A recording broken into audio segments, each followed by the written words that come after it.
அப்பா ஷாயில எந்திரி சாப்பிடலாமா? கை விடுப்பா, எனக்கு சாப்பாடு வேணா ஒண்ணு வேணா, எனக்கு ஐபோன் வேணும், அப்பதான் நான் சாப்பிடுவேன். ஐபோன் தானேப்பா, நான் வாங்கி தரேன், வாப்பா வா. பா பிளிப்கார்ட்ல ஆஃபர் போட்டிருக்காங்கப்பா, இன்னும் 2 நாள் தான் இருக்கு, இல்ல ஆஃபர் முடிஞ்சிடும். இந்த ஐபோன் வாங்கி கொடு. அது என்ன காடோ, நீ நம்ம தகுதிக்கு மீறி போயின்னு இருக்கிறப்பா, வாப்பா. பா என் ஃப்ரெண்டுங்களாம் ஐபோன் வச்சுக்கிறாங்கப்பா, ஒரே அசிங்கமா இருக்கு, என்கிட்ட இல்ல. இப்போ முடிவு கடைசி இதானா? ஆமா, ஐபோன் வாங்கி கொடுத்தா தான் நான் சாப்பிடுவேன். சரி நீ சாப்பாடு சாப்பிடு, நான் ஓனர் கிட்ட போயிட்டு காசு வாங்கி வாங்கி தரேன்ப்பா. சாப்பாடு சாப்பிடுறியா? சாப்பிடுறேன். சாப்பிடு.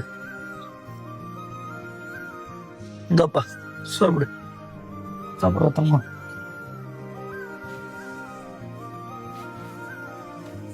முதலாளி முதலாளி வணக்கம் முதலாளி. என்ன சாப்பாடு டைம்ல? இல்ல முதலாளி, 2000 ரூபாய் அர்ஜென்ட்டா கடன் வேணும் முதலாளி, அதனாலதான் உங்ககிட்ட வந்தேன்.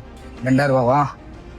சரி இந்தா 2000 ரூபாய் வச்சு என்ன பண்ண போற? இல்ல முதலாளி, என் பையன் ஐபோன் வாங்கி கொடு சொல்லி ரொம்ப சத்தாய்க்கிறான் முதலாளி. புதுசா வந்து ஐபோன் 17 அதேதான்.